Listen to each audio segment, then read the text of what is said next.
This Chaser News Alert is proudly brought to you by Schoolies Week. Celebrate the end of school by getting drugged and molested. Chaser Mail. In case your accounts with Yahoo Mail, Hotmail, Gmail, Lycos Mail, your ISP and your workplace aren't enough. And the Chaser News Alert box set. All 10 episodes on 10 4-minute DVDs. Hello and welcome to the final episode of Chaser News Alert for this year.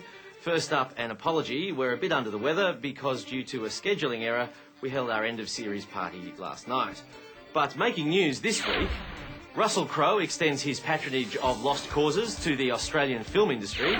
Sony slammed for spyware that installs Shannon Knoll albums on computers. And youth radio station Triple J reaches a truce with the average. But to our top story. Only days after her release from a Bali prison, Michelle Leslie has vowed to continue her career as a model of hypocrisy. I'm joined live by a rather hungover Chaz Licciardello. Chaz, what's been the reaction to Leslie's behaviour? Well, Gillian, she's already outraged conservative Muslims by dressing comfortably and contemplating a career. Yes, now she's going back to modelling, but is that acceptable under Islam? According to Leslie, it's very Islamic. In fact, she'll be putting out her own special Islamic bikini calendar in time for Christmas. But what about the Muslim headdress she wore in court? Gillian, that's so last season, mate. And Chaz, how is Michelle feeling right now? Look, her drug test clearly shows she's ecstatic, but according to her legal defence team, she's actually just suffering attention deficit disorder. I guess that's why she keeps on forgetting she's Muslim. Thank you very much, Chaz Licciardello. Thanks, Jolene. And if I could just take this opportunity, mate, I've really appreciated the inspirational lead that you've shown throughout this whole series. You're a wonderful... I'm sorry, I will have to interrupt you there, Chaz, because you're sacked. So to Australian politics, and a strong showing in the polls for Labor this week has demonstrated that if a federal election was held today, the polls would be completely wrong.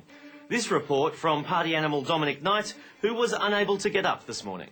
It's polling madness. According to the latest news poll, 54% of Australians now support the Labor Party, although that figure would drop if an actual election were held.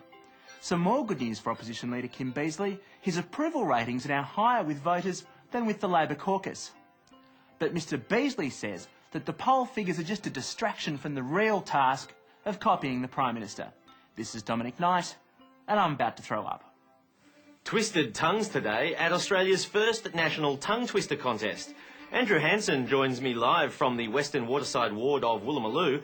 Andrew, it looks like a damn dandy day. Yes, well, whether the weather be cold, whether the weather be hot, we'll weather the weather, whatever the weather, whether we like it or not.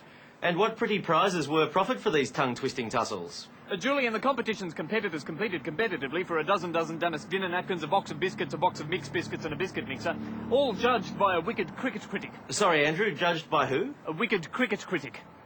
Sorry, who? A wicked cricket bugger. Thank you very much, Andrew. By the way, you don't seem to be suffering much from the party last night. What party? Oh, never mind.